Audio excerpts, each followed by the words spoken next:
بەرهەمهێنانی کارەبا بە وزەنیۆبووەکان لە هەرێمی کوردستان دەچێتە بواری جێبەجێکردنەوە. وەزیری کارەبای حکوومەتی هەرێمی کوردستانش ئاشکرای دەکات وا بڕیارە لە ئایندەیەکی نزیکدا 3 پرۆژەی وەبەرهێنانی کارەبا بە وزەی خۆر لە شارەکانی هەولێر و سلێمانی و دوهۆک بچێتە بواری جێبەجێکردنەوە کە توانای بەرهەمهێنانی 75 مێگاوات کارەبای هەیە.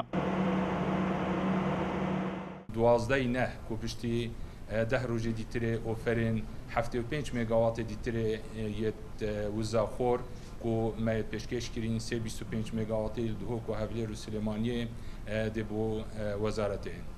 هەروەسا بەرینی کە کێشایەک هەبوو و مە وەرگرتنا ئەبێ وزێ و بێخنە ناو تۆرادا چڕێنما یان یاسا پێ نەبوون لای پەرلەمانی کوردستانی هاتە پەسەندکردن ئەوە بەری هەفتەیەکە ئەوە وەقایع عاجی هاتە خوارێ جهێ ئەوێ وزێ هاتیە دیارکردن. هەستەبارەت بە سوود وەرگرتن لە وزەنیۆبووەکان بۆ بەرهەمهێنانی کارەبا سەرۆکی دەستەی پاراستن و چاکردنی ژینگە لە هەرێمی کوردستان ڕایگەیاند بەرهەمهێنانی کارەبا بە وزەی خۆر ڕۆڵی گەورەی دەبێت لە پاراستنی ژینگە و کەمکردنەوەی ئەو گازە ژەهراویانەی کە لە بەرهەمهێنانی کارەبا لە وزەکە دیکە دروست دەبێت. بەم پرۆژە بچووکە کە لە چاو پرۆژە جیهانیەکاندا بچووکە دەیان کیلۆگرام لە گازی دوانە ئۆکسیدی کاربۆنمان کەم کردوێتەوە.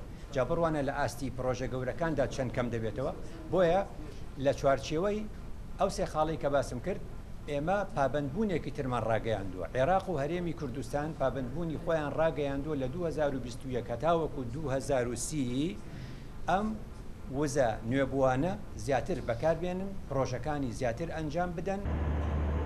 بەکارخستنی پرۆژەی وەبەرهێنانی کارەبا بە وزەی خۆر لە یەکێک لە خوێندنگە ئەلیەکانی شاری هەولێر چۆ بواری جێبەجێکردنەوە کە توانایی بەرهەمهێنانی 200 کیلۆوات کارەبای هەیە کە ساڵانە دەکاتە نزیکەی 40 مێگاوات کارەبا کاوەش لە پێویستی خوێندنگەکە زۆر زیاترە.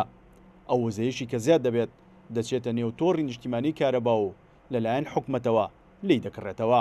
سیرۆ حوسێن، کورسان نیوز، هەولێر.